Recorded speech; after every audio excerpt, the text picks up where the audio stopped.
Hoy vamos a hablar de una figura de las más inquietantes y potentes que podemos encontrar en cine y literatura, que es el doppelganger. Ese doble que va caminando, que tiene el mismo rostro que nosotros, pero que no somos nosotros mismos, o quizás sí. Puede ser un reflejo distorsionado, una sombra de nosotros mismos, algo que sale de nuestro yo, que nos reprime, pero que viene a ponernos en cuestión nuestra propia identidad. Vamos a ver cómo guionistas lo han utilizado en películas como Black Saw, estamos hablando de As, del Club de la Lucha, de Moon, de Prestige, y vamos a ver cómo podemos utilizar esta figura nosotros mismos en nuestras historias.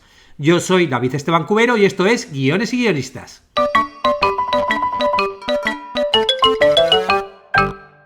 Y lo primero, como siempre, recordarte que existe en internet un lugar, la Academia Guiones y Guionistas, que está en cursosdeguion.com y que tiene todo lo que puedes necesitar si tú lo que quieres es aprender a escribir historias. Y cuando digo todo, me refiero a todo, porque es que tiene más de 100 cursos, masterclass y millones de recursos hechos, exclusivamente para los guionistas. Como todas las semanas metemos información nueva, esta semana estamos con el curso de distribución de cortometrajes con una clase que vamos a dedicar a los mercados alternativos. ¿Qué pasa si tú quieres mover tus cortos y que quieres que lleguen a emitirse en televisión o en un autobús o en una línea aérea? Bueno, pues de todo esto, cómo conseguirlo, hablamos en la clase de hoy que ya está disponible para los suscritos. Bueno, nos vamos ya con el doppelganger, esta palabra extraña alemana que representa a un doble del protagonista. Pero no se trata simplemente de alguien que se parece físicamente.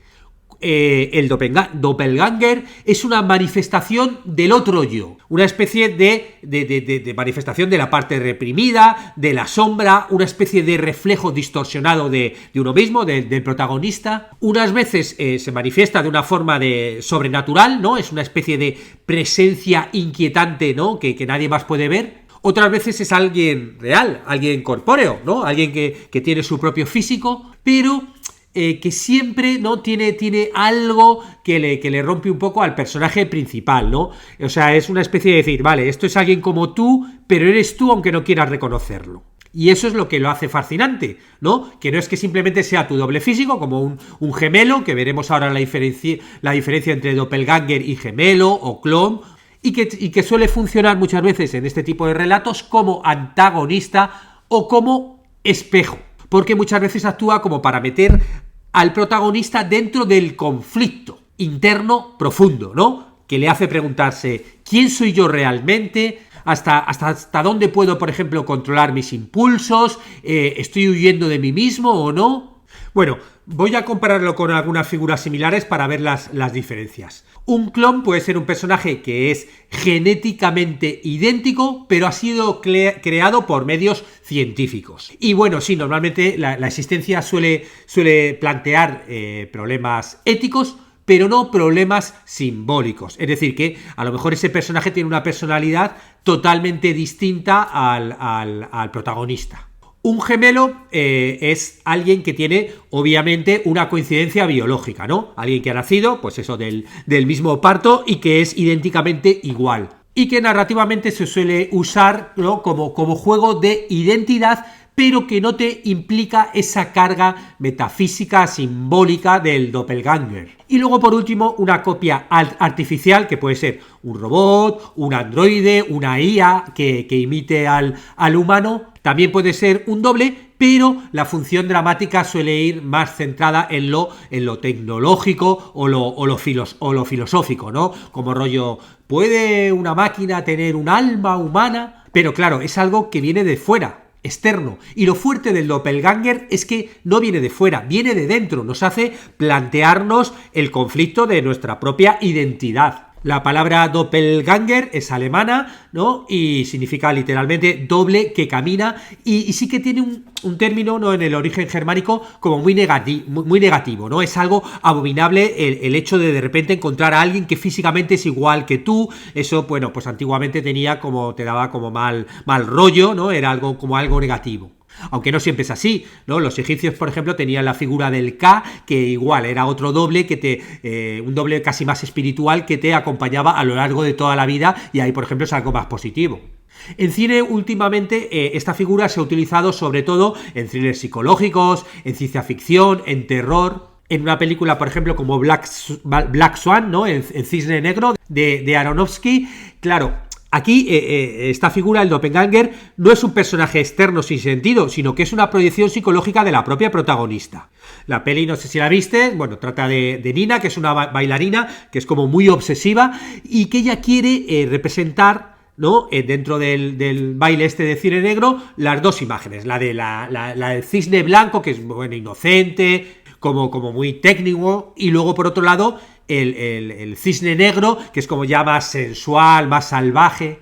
Y ella, pues un poco por sus represiones internas, le hacen como proyectar en la otra bailarina esa sombra que ella como que no quiere aceptar, ¿no? Un poco porque es todo lo que ella se está reprimiendo a sí misma.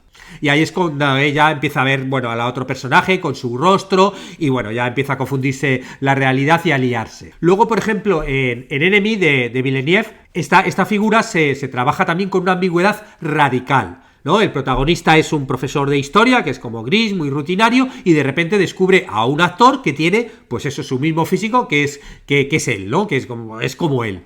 Y ahí, bueno, pues el encuentro con él casi que no es una lógica realista como se trabaja, sino más bien, bueno, pues que es una explosión simbólica, pues eso, del deseo, de la repetición, del control, un poco el concepto este de Nietzsche, del eterno retorno, ¿no? Y siempre te queda un poco la duda, porque el director nunca aclara el tema este de ¿son dos personas o son dos aspectos del mismo ser? ¿No? Están siempre jugando con esa ambigüedad. Y luego, por ejemplo, en As, ahí el enfoque es opuesto, ¿no? Esta figura, el doppelganger, es algo literal, es algo físico, es algo político, ¿no? Como que cada ciudadano tiene un doble que vive en el inframundo, que es una copia igual, pero está como silenciada, es algo como marginal. Y claro, cuando todas estas copias emergen y quieren reclamar un poco a nivel social lo que ellas creen que les han negado, pues ahí es donde surge todo el conflicto de la película.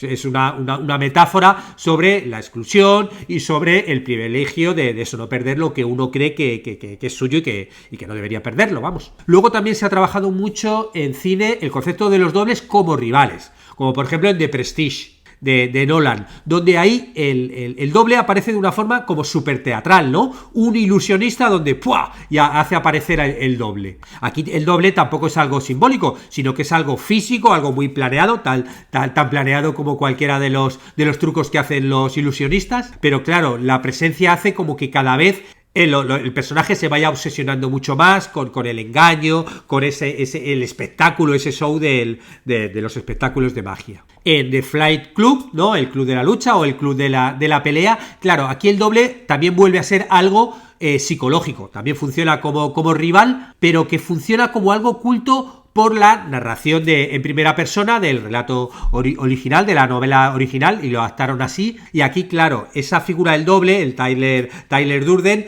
claro, es todo lo opuesto a lo que es el protagonista, ¿no? Es alguien carismático, violento, anárquico, ¿no? Es una especie de proyección de todo lo que el protagonista está reprimiendo. En Vértigo de Hitchcock, por ejemplo, claro, aquí hay una especie de giro elegante, ya que no hay un doble real, sino es una mujer que está interpretando a otra. Pero claro, para el protagonista, que está como obsesionada con esa imagen idealizada del amor, se convierte en una especie de falsa doppelganger, ¿no? Porque funciona como doppelganger. Y claro, quiere como que su nueva pareja sea igual que la fallecida. Bueno, nos vamos a ver ahora las características principales de esta figura para que termine de cerrar todo. La primera es que representa el conflicto interno del protagonista. O sea, no es solo un enemigo externo, sino que es una proyección interna. Y suele encarnar aspectos reprimidos del personaje principal, pues eso, sus deseos ocultos, sus traumas no resueltos, esos impulsos que él está intentando controlar. Y entonces, claro, cuando aparece, se produce un doble conflicto. Por un lado, externo, ¿quién es este que está ahí, que es igual que yo físicamente, que se parece a mí? Y por otro lado, un conflicto interno, ¿no? qué está diciendo la aparición de este otro de mí mismo. Por eso funciona también esta figura. La segunda característica es una especie de ambigüedad entre lo real y lo imaginado, ya que muchas veces el relato, ya sea en literatura, en cine o en lo que sea, no te deja muy claro si este doppelganger existe físicamente o si es una manifestación de la mente del personaje. Y esta ambigüedad es clave porque esta tensión narrativa te está permitiendo jugar en juegos como lo que decía del thriller, la ciencia ficción, el terror, ¿no? Y en muchas de estas películas, como hemos visto antes, el juego realmente, esa tensión ¿es algo real lo que estoy viendo o me estoy volviendo loco? La tercera característica es que esta aparición del doppelganger activa una crisis de identidad. O sea, el protagonista cuando aparezca el doppelganger en su vida, realmente pues va a tener una especie como de crisis, ¿no? De identidad, una crisis existencial. O sea, es como de ¿quién soy yo si existe otro que es como yo? O sea, ¿puedo seguir siendo yo el mismo sabiendo que hay otra persona que es como yo? Unas veces este doble lo sustituye, otras veces lo imita, otras veces lo mira desde fuera. Pero claro, lo que sí que hace siempre es obligar al protagonista a tener que mirar hacia adentro. Y la última característica, ¿no?, que tiene que ver un poco con el significado que te decía del alemán, es que normalmente suele ser símbolo de muerte o por lo menos de transformación, ¿no? Es siempre desde sus orígenes ha tenido esa especie como de muerte simbólica, ¿no? Como que si ves a tu doble es un significado un poco de muerte, pero si no de muerte, por lo menos de muerte de una identidad, ¿no? De transformación. A partir de ahí va a morir algo en ti y tú te vas a convertir en otra persona, ¿no? Es una especie de catalizador de cambio. Tú ya sabes, o sea, aparece esto, eso te hace replantearte cosas de ti que te van a convertir en otro ser. Y terminamos con los pasos para crear tu propio doppelganger. Lo primero que tienes que preguntarte es ¿qué representa este doppelganger?, ¿no? Dentro de tu historia. Es como de, vale, sí, además de va a aparecer alguien físico que es igual, ¿qué es lo que es algo más profundo dentro de tu historia y va a plantear, ¿no? Puede ser un deseo reprimido, puede ser algo de culpa del pasado, puede ser un impulso autodestructivo, puede ser de repente una versión idealizada del propio yo, ¿no? Algo físico, como por ejemplo en La Sustancia, otra película donde realmente físicamente crean a ese doble. Claro, siendo una versión mucho más juvenil, ¿no?, de la protagonista. Y ahí es cuando funciona el doppelganger, cuando es una especie de espejo distorsionado, ¿no? Es, en el caso, por ejemplo, de La Sustancia, pues eso, que alguien que es una estrella y que siempre ha sido muy valorada por su físico, bueno, pues de repente se está haciendo mayor y aparece ese doble, que es una versión juvenil de ella. El segundo paso es que vas a tener que decidir si es algo literal, si es algo simbólico o si es algo ambiguo. ¿Cómo se va a manifestar en tu historia este doble, este doppelganger?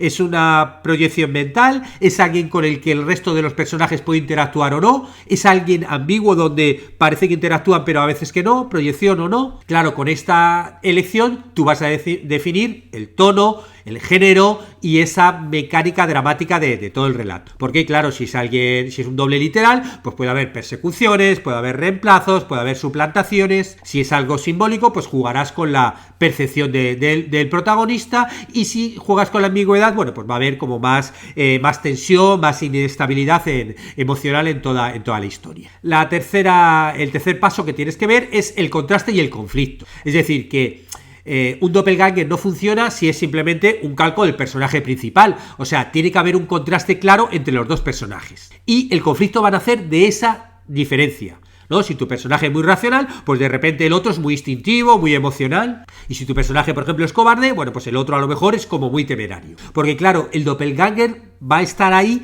en la historia para que tu personaje protagonista salga de su zona de control, ¿no? Lo meta en contradicciones y lo desafíe a cambiar. Claro, y no siempre tiene que ser un villano el doppelganger, ¿no? Muchas veces es un aliado incómodo, ¿no? Que un espejo que lo que está ahí es para que tu personaje cambie. Y el cuarto paso es la escalada dramática y el clima simbólico. Es decir, que por un lado está el momento donde tu protagonista se va a encontrar con el doppelganger, que va a ser una situación como muy, muy extraña, va a ser una especie como de revelación, y que va a marcar un antes y un después dentro de la historia. Y a partir de ahí, bueno, pues tiene que construir una progresión emocional, pues la típica desconfianza, rechazo, enfrentamiento, tiene que haber una transformación. Y ese clímax no tiene que ser solo una pelea externa, ¿no? Un acto final, sino también una decisión interna. Es decir, el protagonista tiene que destruir al doble y reafirmar su identidad, o a lo mejor lo integra como una parte de sí misma, se